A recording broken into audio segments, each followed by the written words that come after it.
Terima kasih pemirsa Anda kembali menyaksikan Kominfo Newsroom. Kita ke informasi selanjutnya.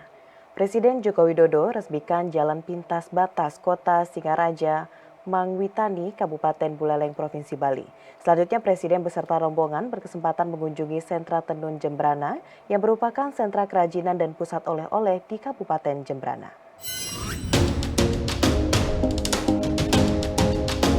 Mendampingi Presiden Joko Widodo dalam kunjungan kerja ke Bali, Menteri PUPR Basuki Hadi Mulyono turut hadir dalam peresmian Jalan Pintas Singaraja Mangwitani di Kabupaten Buleleng.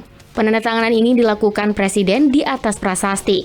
Berdasarkan data Kementerian PUPR, Jalan Pintas Batas Kota Singaraja dan Mangwitani memiliki panjang 5,68 km dan telah dibangun sejak 2018 dengan anggaran mencapai 396,7 miliar rupiah. Dengan adanya jalan pintas ini diharapkan mampu memberikan manfaat ekonomi bagi masyarakat, karena jarak tempuh antar kota menjadi lebih singkat, yakni dapat ditempuh dalam waktu 45 menit. Jalan pintas ini juga memangkas jumlah tikungan dari 50 titik hanya menjadi 9 titik. Baru saja tadi Bapak Presiden meresmikan shortcut jalan nasional antara Mewi ke Buleleng. Shortcut ini memperbaiki geometri jalan yang tadinya ada kelokan-kelokan sejumlah 55 kelokan tajam, sehingga transportasi jaraknya akan lebih lama dan juga tidak nyaman. Sering orang bisa muntah karena lokasi jalannya yang berkelok-kelok.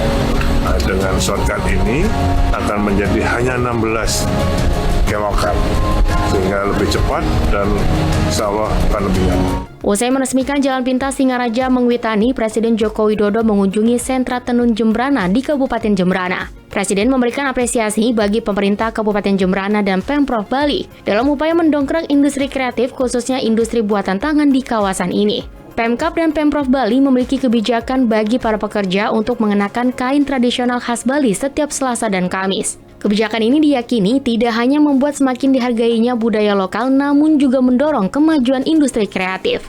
Presiden juga mengapresiasi langkah pemerintah daerah membangun sentra tenun Jembrana, yang juga menjadi pusat penjualan oleh-oleh yang dibuat oleh pelaku UMKM setempat.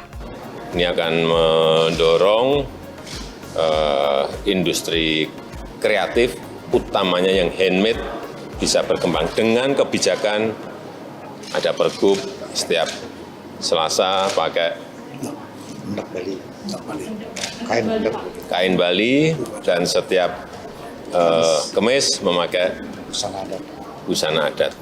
Ini akan mendorong industri kreatif yang berbasis budaya lokal. Ini sangat saya hargai.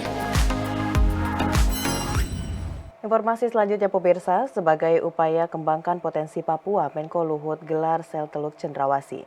Menko Luhut berharap Sel Teluk Cendrawasih dapat mengakselerasi peningkatan kualitas dan kuantitas ekspor hasil kelautan.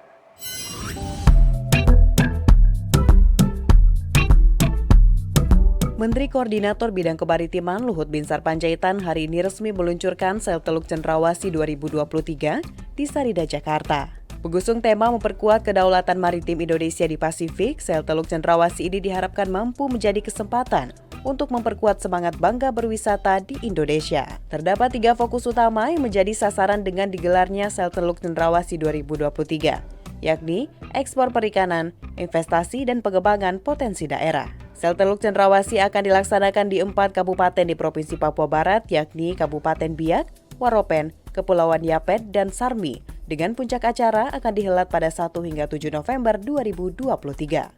Luhut berharap Sel Teluk Cendrawasih dapat mengakselerasi peningkatan kualitas dan kuantitas ekspor hasil kelautan. Hal ini meliputi percepatan pembangunan sarana dan prasarana pendukung, penyiapan SDM yang kompeten dan berdaya saing, dukungan pasca panen, rantai dingin yang mendukung ekspor perikanan, dan regulasi yang mendukung iklim usaha. Menko Marves juga menekankan agar kegiatan ini dapat menjadi giat berkelanjutan di tahun-tahun berikutnya, sehingga dapat meneruskan dan mengembangkan berbagai program yang telah terinisiasi untuk mempercepat pertumbuhan ekonomi daerah. Jadi kalaupun nanti dibuat di Biak ini pusatnya, nanti Pak Bupati saya mohon supaya kita betul-betul dipelihara dan dibuat untuk memang berkesinambungan penggunanya. Misalnya tadi soal ikan.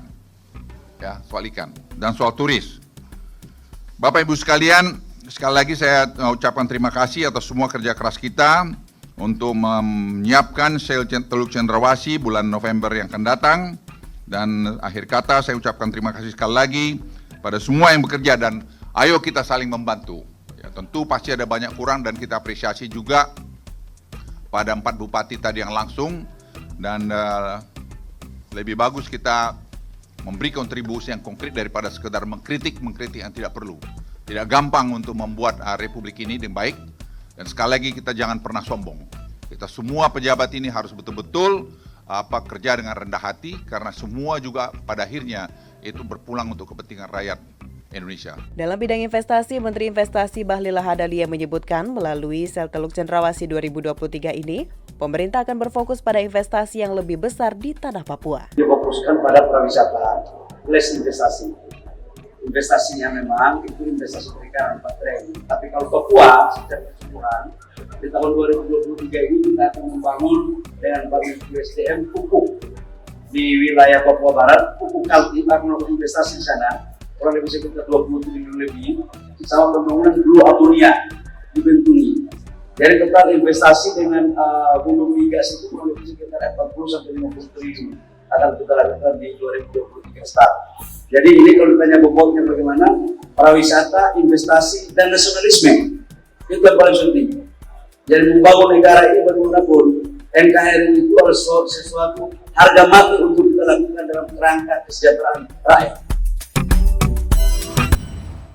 Pemirsa, pemerintah menjamin kebutuhan BBM subsidi bagi nelayan Indonesia. Komitmen tersebut dibuktikan dalam kesepakatan bersama antara Kementerian Kelautan dan Perikanan dengan Kementerian BUMN.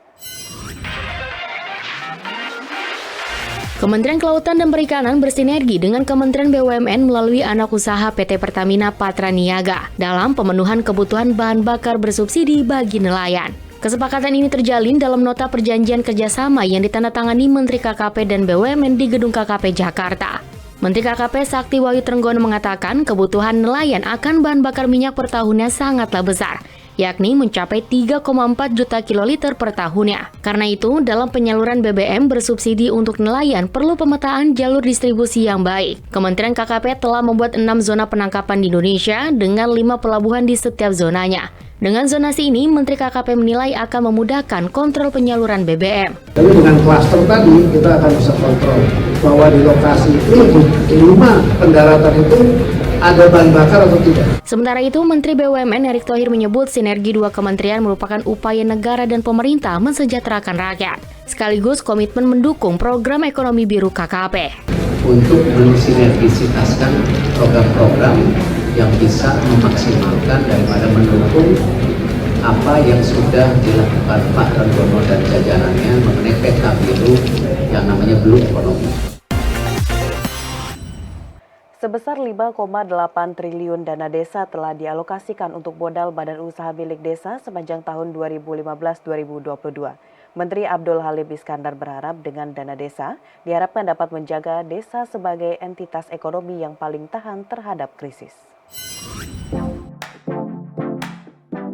Menteri Desa Pembangunan Daerah Tertinggal dan Transmigrasi Abdul Halim Iskandar dalam sambutan acara puncak peringatan Hari BUMDes 2023 di Teluk Bakau Bintan menyampaikan bahwa sebesar 5,8 triliun rupiah dana desa telah dialokasikan untuk modal badan usaha milik desa sepanjang tahun 2015 hingga 2022. Hasilnya, Kemendes PDTT mencatat sebesar 1,8 triliun rupiah pendapatan asli desa bersumber dari pembagian hasil keuntungan BUM desa di 60.417 desa. Menteri Abdul Halim juga menyampaikan demi menjaga desa sebagai entitas ekonomi yang paling tahan terhadap krisis, memutus ketergantungan warga desa terhadap rentenir desa, menjamin keberlangsungan usaha mikro warga desa. Kini, BUMDes telah menjadi penjaga berjalannya dana bergulir masyarakat melalui transformasi UPK ex-PNPM Mandiri Perdesaan. Hingga kini, sebesar 115 miliar rupiah lebih dana desa telah disertakan sebagai modal tambahan untuk BUMDes. Kementerian Desa, Pembangunan Daerah Tertinggal dan Transmigrasi tidak hanya memfasilitasi teknis administratif BUMDesa saja, tetapi kita juga melakukan pemeringkatan BUMDesa yang ini tidak dapat dipisahkan dari pembinaan BUMDesa. Dengan pemeringkatan, terpetakan perkembangan BUMDesa, terbaca juga inovasi-inovasi BUMDesa yang dapat menginspirasi BUMDesa lainnya. Inovasi BUMDesa memberi makna bagi BUMDesa lainnya untuk adaptasi, duplikasi, dan replikasi. Dalam pelaksanaannya, Bupati Kabupaten Bintan Robi Kurniawan mengatakan pemerintah bekerja sama dengan Forkopimda, Polres, serta Kejaksaan untuk mendampingi BUMDes maupun perangkat-perangkat desa yang ada di Bintan ini untuk dapat bergeliat menggerakkan ekonomi desa. Di Bintan sendiri kita punya program yang namanya Gerbang Kampung, yaitu Gerakan Membangun Kampung. Itu kita menganggarkan untuk setiap RW itu tahun ini 50 juta rupiah. Nah itu juga bisa memang fokus pada infrastruktur, tapi kita tahu kalau infrastruktur dibangun dengan baik pasti menopang ekonomi. Yang pasti selalu dilakukan monitoring ya, monitoring mungkin tidak hanya pertemuan-pertemuan formal, tapi pertemuan-pertemuan non formal. Kita tahu di Bintan ini, di Pulau Bintan ini banyak seperti kedai kopi, jadi banyak kita diskusi di kedai kopi sehingga kita bisa memaksimalkan untuk mengawasi itu. Pemirsa, setelah jeda kami akan kembali dengan informasi Prakerja dorong peningkatan kualitas angkatan kerja sesaat lagi.